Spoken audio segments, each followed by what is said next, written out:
والد صاحب نیک مگر سخت مزاج انسان تھے۔ ہم سب ان سے بہت ڈرتے تھے۔ وہ بہت بااصول انسان تھے، لہٰذا بے اصولی کو ناپسند کرتے تھے۔ دوست دشمن دونوں اس بنا پر ان کی بہت عزت کرتے تھے۔ ہمارے گاؤں میں لڑکیوں کے لیے علیحدہ اسکول نہ تھا، لہٰذا وہ بچیوں کی تعلیم کے خلاف تھے۔ کہتے تھے لڑکوں کو لڑکوں کے اسکول میں داخل نہیں کرانا چاہیے کیونکہ وہ کم عقلی میں غلطیاں کر سکتی ہیں۔ مجھ کو پڑھنے کا بہت شوق تھا مگر محض 5 جماعتیں پڑھ سکی۔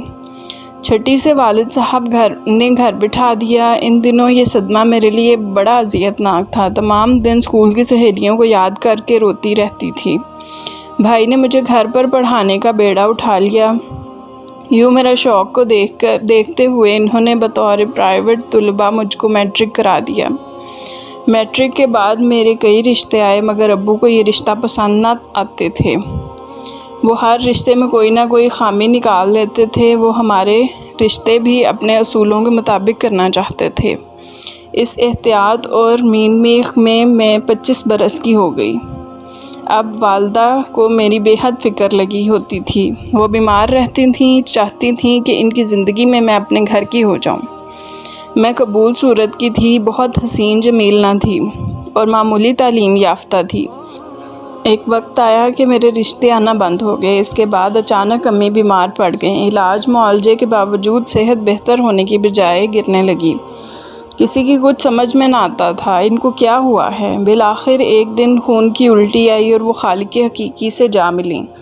گھر میں تمام افراد کے ہوتے ہوئے ماں کے بغیر میں اکیلی رہ گئی تھی۔ مجھے شدت سے احساس ہونے لگا کہ ماں تھی تو سب تھے، ماں نہیں تھی تو کوئی نہیں تھا۔ تنہائی کا یہ سام مجھ کو ڈسنے لگا۔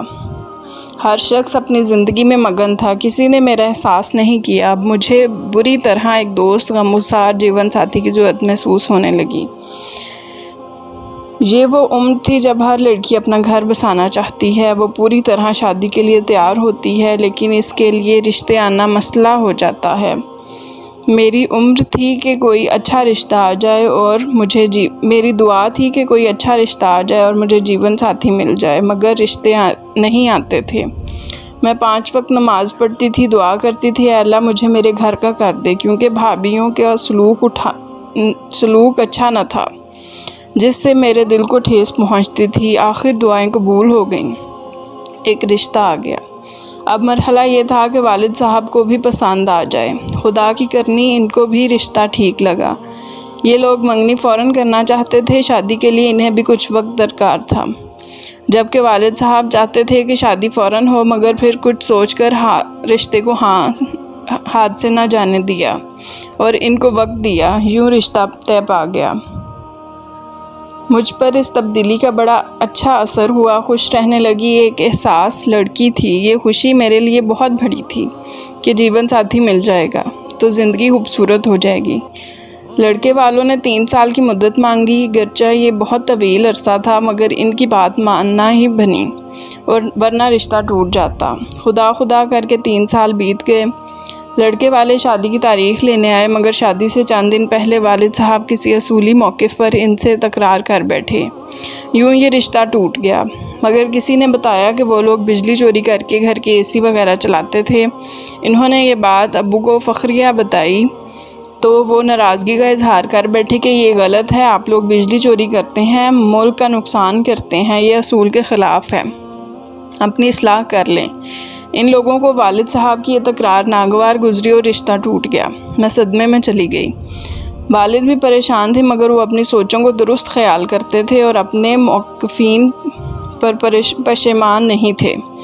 جب خدا کی رحمت جوش میں آئی، میری دل گرفتی پر اللہ نے رحم فرمایا اور ایک اچانک رشتہ آ گیا۔ والد صاحب نے ہاں کر دی۔ وہ میرا مرجھایا چہرہ دیکھ کر افسردہ ہو جاتے تھے۔ ان لوگوں کو خوش آمدید کہا، دلی خوشی سے کہا اور عہد بھی کیا کہ اب احتیاط سے چلوں گا اور معاملہ مزید بگڑنے نہیں دوں گا۔ یہ بات بھی لیکن ابو کی وجہ سے بگڑی۔ شادی کی تاریخ مقرر ہو جانے کے بعد انہوں نے کہا کہ ہمیں جہیز نہیں چاہیے، بس آپ ہم کو لڑکی دے دیں، ہمارے لیے بہت ہے۔ ہمیں ان کی اچھی سوچ سے بہت خوشی ہوئی، مگر اب اصول تو یہ چاہیے تھا کہ کسی شرط کے بغیر ان کے ساتھ رخصت کر دیتے۔ لیکن میرے ابو کے ذہن میں پتہ نہیں کیا سمایا کہ انہوں نے کہا کہ حق مہر میں 5 لاکھ روپے لکھ دیے۔ ان کا خیال تھا کہ تاریخ مقرر ہو گئی ہے، اب لڑکے والے یہ شرط مان لیں گے۔ لڑکا اچھے عہدے پر فائز تھا، خوبرو اور سلجھا ہوا خاندان تھا۔ فی زمانہ ایسے رشتوں کا ملنا نعمت ہوتا ہے۔ ان لوگوں نے شرط نہ مانی اور رشتہ ٹوٹ گیا۔ گھر والوں کو تو صرف افسوس ہوا، مجھ کو دوسری بار ٹھیس لگی، بالکل ٹوٹ پھوٹ گئی۔ یہ جھٹکا بہت شدید تھا، میں بیمار پڑ گئی۔ والدین تو سہولت سے ہی سوچتے ہیں اور لڑکی کی عمر رفتہ رفتہ کھسکتی جاتی ہے۔ اب میں 30 برس کی ہو چکی تھی۔ ان حالات نے مجھ کو بوسیدہ کر دیا تھا اور میں وقت سے پہلے بوڑھی نظر آنے لگی تھی۔ اس کے ساتھ میں ذہنی طور پر اتنی ڈسٹرب ہو گئی کہ ہر بات بھولنے لگی، مزاجاً چڑچڑی ہو گئی اور لوگ باتیں کرنے سے کترانے لگے۔ حالانکہ میں پورے محلے میں خوش مزاج اور منفرد شخصیت کی مالک تھی۔ میرے ساتھ والے لڑکیوں کی شادی ہوگی۔ ان سب کے بارے میں سنتی تو احساس محرومی سے نڈھال ہو کر گر پڑتی تھی۔ ایسی لڑکیوں کی دلی کیفیت سے صرف وہی لوگ واقف ہو سکتے ہیں جو خود اس کیفیت سے گزرے ہوں۔ شادی کی عمر نکلتی جا رہی تھی، بنا رشتے والد صاحب کی کوتاہ اندیشی سے اندھیرے میں ڈوب گئے۔ جب محلے میں کسی لڑکی کی رخصتی ہوتی اور شہنائیوں کی گونج کانوں میں گونجتی تو میں اس قدر ڈپریشن کا شکار ہو جاتی کہ ہفتوں کسی سے نہ بولتی، گھنٹوں آئینے کے سامنے کھڑی سوچتی رہتی کہ کیا وہ کوکاف کی پریاں ہیں، آخر مجھ میں کیا کمی ہے۔ اب بھائیوں کو میرا وجود بوجھ لگنے لگا تھا۔ ابو کے ڈر سے چپ رہتے تھے، مگر بھابیاں سرگوشی کرتی رہتی کہ رحمہ کے اخراجات بہت ہیں، یہی روپے ہم اپنے بچوں پر کیوں نہ خرچ کر لیں۔ ایک روز میں گنگنا رہی تھی تو جب آئینے میں غور سے دیکھا تو بہت سے بال چاندی کی طرح چمکتے نظر آئے۔ تب آنسو ٹپ ٹپ آنکھوں سے بہہ نکلے۔ دل سے آہ نکلی، یہ کاش ماں تو زندہ رہتی تو وقت پر مجھے اپنے گھر کا کر دیتی۔ برے دنوں میں سایہ بھی ساتھ چھوڑ جاتا ہے۔ ابو تو پھر اس حصے میں تھے جب آدمی کی سانس کا بھروسہ نہیں رہتا۔ ایک روز یوں ہی بیٹھے بیٹھے ان کو دل کا دورہ پڑا اور وہ خالق حقیقی کے پاس چلے گئے۔ ان کی ذات اس گھر میں میرا واحد مضبوط سہارا تھی۔ مجھے لگا کسی نے سر سے چھت ہٹا لی ہو اور اب میں بھری دوپہر میں کھلے آسمان تلے جل رہی ہوں اور سایہ کرنے والا کوئی نہ تھا۔ ان کے انتقال کے بعد بھابیوں کی بن آئی، وہ کھلم کھلا میری مخالفت پر اتر آئیں۔ پہلے زیر لب بڑبڑاتی تھیں، اب اونچے لہجے میں برملا برا بھلا کہنے لگیں۔ بھائی میرے سامنے مہنگائی کا رونا روتے تو بھابیاں مجھ کو نکمی کہہ کر پکارتیں۔ شوہروں سے کہتی ہمارے بچے ہیں، ہم کام سنبھالیں کہ کام، ہم بچے سنبھالیں یا کام۔ یہ رحمہ کا فرض بنتا ہے کہ کام کرے تو اور گھر سنبھالے، یہ سارا دن پلنگ توڑتی رہتی ہے، اتنی عمر ہو گئی ہے، اب اس کی شادی تو ہونے سے رہی۔ یہ الفاظ جلتے ہوئے انگاروں کی طرح میرے کانوں میں پڑتے تو تب جی چاہتا کہ مر جاؤں۔ آخر جینے کا فائدہ کیا ہے، عمر رسیدہ ہو چکی ہوں، اب مزید رشتے تو آنے سے رہے۔ ایک روز میں سخت مایوسی کے عالم میں جائے نماز پر بیٹھی تھی کہ پڑوسن کے ساتھ کچھ عورتیں آ گئیں۔ انہوں نے کہا یہ لڑکی جو جائے نماز پر بیٹھی ہے بڑی اچھی ہے، بس ہم کو پسند ہے۔ سوکھے دھانوں پر پانی پڑ گیا۔ وہ لڑکے کی تصویر بھی ساتھ لائی تھی، نام اسلم تھا، تصویر میں خوبصورت لگ رہا تھا۔ بھائی گھر پر تھے، انہوں نے تصویر دیکھی تو خوش ہو گئے، کہا اچھا ہے، یوں بغیر چھان بین کے رشتہ منظور کر لیا گیا، شاید یہ سوچ کر کہ اب رشتہ آنے تو بند ہو گئے ہیں، یہ آخری رشتہ ہے۔ 2-3 دفعہ بھائی لڑکا دیکھنے گئے مگر لڑکے والے کہتے اسلم باہر گیا ہوا ہے۔ وہ لوگ بھائیوں کے گھر جانے پر بہت آؤ بھگت کرتے مگر لڑکا نہیں دکھاتے تھے۔ اسلم کی بہنیں بار بار آنے لگیں، میری بہت تعریف کرتیں، اس کے بہنیں مجھے گلے لگاتیں، پیار کرتیں۔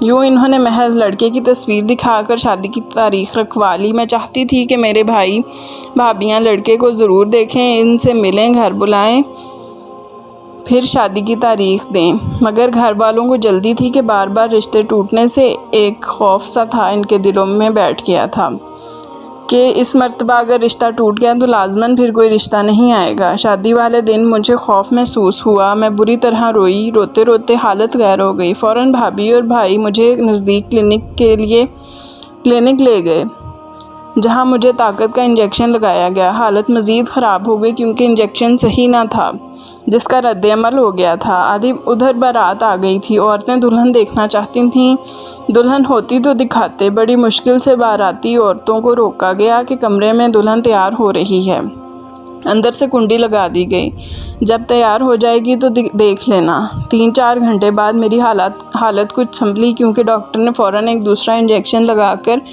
کلینک ہی میں لٹا دیا۔ کلینک سے ہی بیوٹی پارلر لے گئے، 15 منٹ میں تھوڑا سا میک اپ کر کے لے کے آ گئے۔ اسٹیج پر بیٹھی تھی تو کچھ نظر نہیں آ رہا تھا، سر چکرا رہا تھا اور آنکھوں کے سامنے اندھیرا چھا رہا تھا۔ 2 سہیلیاں مجھے تھامے ہوئے ساتھ بیٹھی تھیں۔ بیمار ہونے کے باوجود میں حسین لگ رہی تھی۔ عورتیں کہہ رہی تھیں، واہ کتنی خوبصورت دلہن ہے، اس کے تو چہرے پر نظر نہیں ٹھہرتی۔ جانے کس طرح نکاح کی رسم ادا ہوئی، مجھے کچھ ہوش نہ تھا، بس نگاہ نیچے کی تھی اور بمشکل سانس لے رہی تھی۔ مجھ کو شادی راس کب تھی؟ جب بھی رشتہ پکا ہوتا ٹوٹ جاتا۔ اگر مجھے راس ہوتی تو پہلے والے رشتے کیوں ٹوٹتے؟ دوسرے روز ہی پتہ چل گیا کہ میرا دلہا نارمل آدمی نہیں ہے، اس کا دماغی توازن بگڑا ہوا ہے۔ وہ الٹی سیدھی حرکتیں کرتا، ابھی کبھی آئینے کے سامنے کھڑا ہو کر منہ بناتا، کبھی خود سے باتیں کرنے لگتا۔ میں نے ان حرکتوں کو نوٹ کیا تو دل دھک سے رہ گیا، مگر پوری بہادری سے حالات کا مقابلہ کرنے کی ٹھان لی۔ رفتہ رفتہ اس کی اب نارمیلٹی بڑھنے لگی، یا پھر مجھ پر اس کی ذہنی کیفیت کے پرتو کھلنے لگے۔ میرے دل کا پھول جو کھلنے کی چاہ میں تھا، کھلنے سے پہلے مرجھانے لگا۔ ہفتے بعد میرے بھائی اور بھابھیاں ملنے آئے تو میرے سسرال والوں نے دلہا کو زیادہ دیر ان کے پاس بیٹھنے نہ دیا کہ نہ جانے کب دورہ پڑ جائے اور بھید کھل جائے۔ میں بھی لبوں پر مہر لگائے بیٹھی تھی، کیا کہوں کیا نہ کہوں۔ بھائیوں نے کہا کہ ہم دلہا دلہن کو لینے آئے ہیں، ان کی دعوت کرنی ہے، اور وہ لوگ ٹال مٹول کرنے لگے۔ اتنے میں دوسرے کمرے سے چیزیں گرنے کی اور توڑ پھوڑ کی آوازیں آنے لگیں۔ میرے گھر والے چونک گئے، پوچھا یہ کیا ہے؟ تو وہ میری طرف اور میں ان کی طرف دیکھ رہی تھی۔ اتنے میں شور مچا، اسلم نے ٹی وی توڑ دیا۔ نوکر اور نوکرانی نے آ کر بتایا، اور جب میری نند نے ان کو گھورا تو وہ بھاگ گئے۔ میری نند نے بات بنائی کہ اسلم ٹی وی ٹیبل پر رکھ رہا تھا کہ ہاتھوں سے گر گیا، لیکن ایسی باتیں کب چھپتی ہیں۔ میرے گھر والوں کو اندازہ ہو گیا کہ دال میں کچھ کالا ہے، مگر مجھ سے پوچھا کہ کیا تم ہمارے ساتھ چلنا چاہتی ہو؟ میں نے اس بات میں گردن ہلا دی۔ تب بھائیوں نے کہا کہ اسلم بھی چلے۔ میری ساس بولی، ہم کل ہماری زمینوں کے مقدمے کی پیشی ہے، اس کو کورٹ جانا ہے، وہ آج نہیں جا سکتا، پیشی کے بعد دلہن کو لینے آ جائے گا۔ میں بھائیوں کے ساتھ میکے آ گئی۔ اب سب گھر والوں نے مجھے گھیر لیا کہ بتاؤ کیا معاملہ ہے۔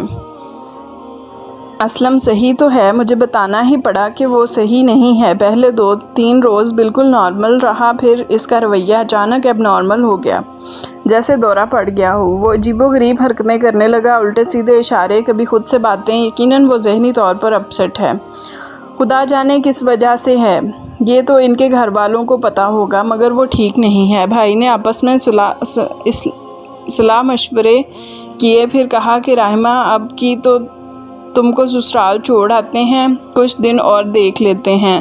اگر تمہارے ساتھ معمولی ذہنی دباؤ میں ایسی حرکتیں کرتا ہے تو ایسے لوگ قابل علاج ہوتے ہیں، ہم ان کا ذہنی امراض کے ڈاکٹروں سے علاج کرائیں گے، زیادہ اب نارمل ہوا تو پھر بتانا۔ بھائیوں کے کہنے پر میں سسرال واپس آ گئی، مگر یہاں معاملہ بہت خراب ملا۔ اسلم گھر بھر میں چلاتے بھاگ رہے تھے کہ میری دلہن کہاں ہے؟ کیا میری دلہن بھاگ گئی ہے؟ مجھے دیکھ کر بھی نہ پہچاننے کہا کہ رحمہ کو چور لے گئے ہیں۔ ان کو اس کیفیت میں دیکھ کر میں رونے لگی۔ ساس مجھے چپ کرانے لگی کہ یہ کیفیت اسلم پر وقتی ہے، ابھی ٹھیک ہو جائے گا، پریشان مت ہو۔ میں روتے ہوئے سوچ رہی تھی کہ یہ میرے سگے بھائی کیسے ہیں، اسلم کو اس حالت میں دیکھ کر بھی مجھے اس جہنم میں چھوڑ کر واپس چلے گئے ہیں۔ پھر سوچا کہ شوہر تو ہے، خدا نے چاہا تو صحیح ہو جائے گا۔ بھائیوں سے بہتر ہوگا کہ وہ بقائمی ہوش و حواس سب دیکھ کر چلے گئے۔ بے حس بھائی سے وفا کی کیا امید بھی جو بیویوں کے خوف اور اخراجات کے ڈر سے مجھے ایک پاگل کے سپرد کر چکے ہیں۔ میں نے حالات کا بہادری سے مقابلہ کرنے کی ٹھان لی، مگر خدا کو میری بہادری بھی اچھی نہ لگی۔ اسلم کا پاگل پن روز بروز بڑھنے لگا، یہاں تک کہ خطرناک صورت اختیار کرنے لگا۔ وہ رات کو اٹھ کر مجھ پر تشدد کرنے لگتا، میں چیختی تو ساس سسر چھڑوانے کو دوڑتے۔ عجیب زندگی تھی۔ میں بھی کیا قسمت لے کر پیدا ہوئی تھی۔ دنیا میں کیا کوئی ایسی لڑکی ہوگی جیسی میری تقدیر تھی؟ کتنی بار رشتے ٹوٹے، شادی اور گھر آبادی کی دعائیں مانگتے مانگتے سر میں سفیدی آ گئی، اور جب رشتہ ملا تو کیا کہ نصیب ہی پھوٹ گئے۔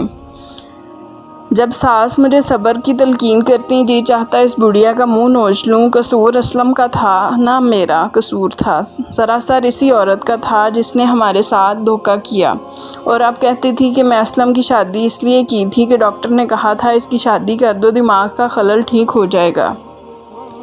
اس اذیت و کرب سے گزرتے ہوئے جب پورا 1 سال بیت گیا تو میں شدید بیمار پڑ گئی۔ صبر کا پیمانہ لبریز ہو گیا۔ سوچتی تھی کہ اس سے تو بھلا تھا کہ شادی ہی نہ ہوتی۔ میں بغیر سہاگ کے بھلی تھی۔ ایک دن اسلم نے خلل دماغ کے تحت حد کر دی۔ اس نے مجھے بازو سے پکڑ کر گھر سے باہر دھکیل دیا کہ جاؤ، تم منحوس ہو۔ جب سے شادی ہوئی ہے تم نے کسی چڑیل کو میرے سر پر چڑھا دیا ہے، وہ روز میرے بال کھینچتی ہے اور مجھے پتھر مارتی ہے اور دانت نکال کر ڈراتی ہے، اور تم ہو کہ اس کو میرے سر پر سے اتارتی نہیں ہو۔ دروازے کے باہر میں اس طرح گری کہ سر پر دوپٹہ تھا نہ پیروں میں جوتی۔ پڑوسی نے جب دیکھا تو مجھے اپنے گھر لے آئی۔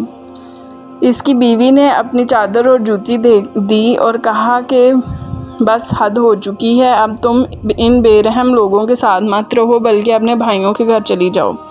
میں نے کہا کہ آپ میرے بھائیوں کو فون کر کے تمام احوال کہیں اور ان کو بتائیں کہ یہ حالات ہیں اور وہ آ کر مجھے یہاں سے لے جائیں۔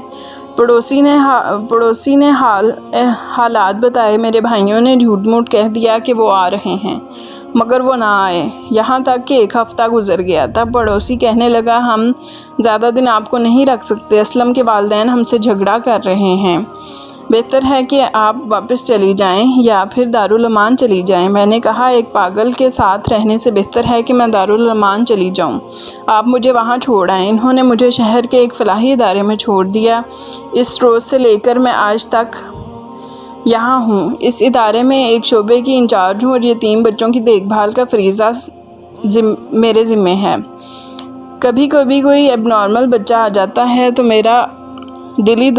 مجھے دلی دکھ ہوتا ہے۔ بہت سے بچے بڑوں کی غلطیوں اور تشدد کے باعث بھی ذہنی توازن کھو دیتے ہیں اور ان بچوں کو بہت پیار اور توجہ کی ضرورت ہوتی ہے۔ جب کبھی میرا سامنا بھی ایسے بچوں سے پڑ جاتا ہے تو مجھ کو بے اختیار اس گھر کی یاد آتی ہے۔